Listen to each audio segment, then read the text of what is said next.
सुप्रभात बच्चों, मैं भावना आपकी हिंदी अध्यापिका। हम आपकी पाठ्य पुस्तक क्षितिज का चैप्टर काव्य खंड का गद्य खंड का स्वयं प्रकाश नेताजी का चश्मा कर रहे थे। इसमें हमने पढ़ा था हालदार साहब द्वारा कस्बे से गुजरते हुए मूर्ति को देखना, मूर्ति के बदलते चश्मे का कारण। आज हम करेंगे मूर्ति के चश्मे के पीछे की कहानी। क्या थी चश्मे के पीछे की कहानी? जो उनका चश्मा रोज़ बदलता था। हालदार साहब को पान वाले से ये जानकारी मिली कि मूर्तिकार कम समय होने के कारण मूर्ति का चश्मा बनाना भूल गया था, जिसके कारण मूर्ति को बिना चश्मे के ही लगा दिया गया। कैप्टन को नेताजी के बिना चश्मे वाली मूर्ति अच्छी नहीं लगती थी, इसलिए वह मूर्ति पर चश्मा लगा दिया करता था। हालदार साहब लगभग 2 साल तक मूर्ति पर लगे चश्मे को बदलते देखते रहे। ये थी उसके पीछे की कहानी। मूर्ति पर चश्मा नहीं होने का कारण। एक दिन जब हालदार साहब फिर उसी कस्बे से निकले तो उन्होंने देखा कि बाजार बंद था। मूर्ति के चेहरे पर कोई चश्मा भी नहीं था। अगली बार भी उन्हें मूर्ति को बिना चश्मे के देखा। उन्होंने पान वाले से इसका कारण पूछा तो उन्होंने बताया कैप्टन मर गया। हालदार साहब को यह सोचकर बहुत दुख हुआ कि अब नेताजी की मूर्ति बिना चश्मे के ही रहेगी। मूर्ति पर सरकंडे का चश्मा। सरकंडे क्या होता है? एक पौधा जिसके तने पर गांठें होती हैं। अगली बार जब हालदार साहब उधर से निकले तो उन्होंने सोचा कि अब वे मूर्ति को नहीं देखेंगे, किंतु आदत से मजबूर होने के कारण जब उन्होंने चौराहे पर लगी हुई नेताजी की मूर्ति को देखा तो उनकी आंखें भर आईं। मूर्ति पर किसी बच्चे ने सरकंडे का बना हुआ चश्मा लगा दिया था। हालदार साहब भावुक हो उठे कि बड़ों के साथ बच्चों में भी अर्थात प्रत्येक नागरिक में भी देशभक्ति की भावना व्याप्त है। ठीक है बच्चों, तो ये जो हमने बिंदु लिए हैं उस पे हमारा पूरा पाठ हो गया है। कल हमने यहाँ तक पढ़ लिया था। देखिए, पान वाले के लिए एक मज़ेदार बात थी, लेकिन हालदार साहब के लिए चकित और द्रवित करने वाली।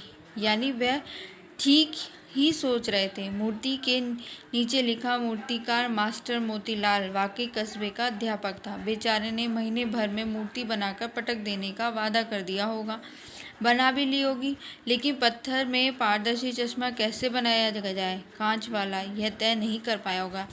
यह कोशिश की होगी, असफल रहा होगा। यह बनाते बनाते कुछ और बारीकी के चक्कर में चश्मा टूट गया होगा, या पत्थर का चश्मा अलग से बनाकर फिट किया होगा और वह निकल गया होगा। उफ!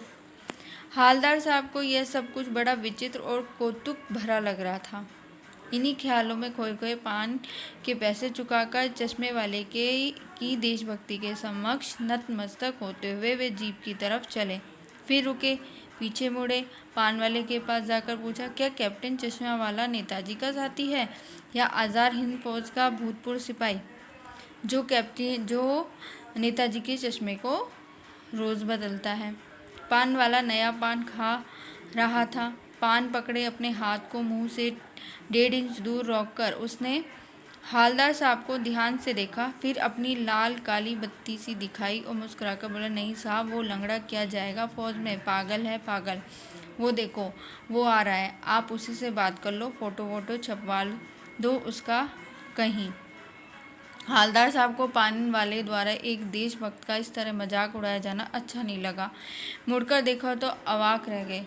यानी क्या रह गए? एक आश्चर्य में रह गए उसको देख के ही, क्योंकि जो कैप्टन था उसकी जो दशा थी उसको देखकर वो जिस हालत में था। एक बेहद बूढ़ा मरियल सा लंगड़ा आदमी, सिर पर गांधी टोपी, आंखों पर काला चश्मा लगा, एक हाथ में एक छोटी सी संदूकची और दूसरे हाथ में एक बांस का टंगे हुए से चश्मे लिए अभी अभी गली से निकला था और अब एक बंद दुकान के सहारे अपना बांस टिका रहा था। तो इस बेचारे की दुकान भी नहीं, फेरी लगाता है। हालदार साहब चक्कर में पड़ गए। पूछना चाहते थे, इसे कैप्टन क्यों कहते हैं? क्या यही इसका वास्तविक नाम है? लेकिन पान वाले ने साफ बता दिया कि अब वह इस बारे में और बात करने को तैयार नहीं है। ड्राइवर भी बेचैन हो रहा था, काम भी था। हालदार साहब जीप में बैठकर चले गए। 2 साल तक हालदार साहब अपने काम के सिलसिले में उस कस्बे से गुजरते रहे और नेताजी की मूर्ति में बदलते हुए चश्मे को देखते रहे। कभी गोल चश्मा था, कभी चौकोर, कभी लाल, कभी काला, कभी धूप का चश्मा, कभी बड़े कांचों वाला गोगो चश्मा, पर कोई ना कोई चश्मा होता ज़रूर। पर धूल भरी यात्रा में हालदार साहब को कौतुक और प्रफुल्लता के कुछ क्षण देने के लिए। फिर एक बार ऐसा हुआ कि मूर्ति के चेहरे पे कोई भी कैसा भी चश्मा नहीं था। उस दिन पान की दुकान भी बंद थी, चौराहे की अधिकांश दुकानें भी बंद थी। अगली बार तो मूर्ति की आंखों पर चश्मा नहीं था। हालदार साहब ने पान खाया, धीरे से पान वाले से पूछा, क्यों भाई, क्या बात है?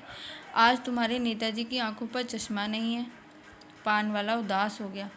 उसने पीछे मुड़कर मुंह का पान नीचे थूका, फिर सिर झुकाकर अपनी धोती के सिरे से आंखें पोंछता हुआ बोला, साहब, कैप्टन मर गया। और कुछ नहीं पूछ पाए हालदार साहब। कुछ पल चुपचाप खड़े रहे, फिर पान के पैसे चुकाकर जीप में आ बैठे और रवाना हो गए। बार बार सोचते क्या होगा उस कौम का जो अपने देश की खातिर घर गृहस्थी, जवानी, जिंदगी, सब कुछ होम देने वालों पर भी हंसती है और अपने लिए बिकने के मौके ढूंढती है। दुखी हो गए। 15 दिन बाद फिर उसी कस्बे से गुजरे। कस्बे में घूमने से पहले ही ख्याल आया कि कस्बे की हृदयस्थली में सुभाष जी की प्रतिभा अवश्य ही प्रतिष्ठापित होगी।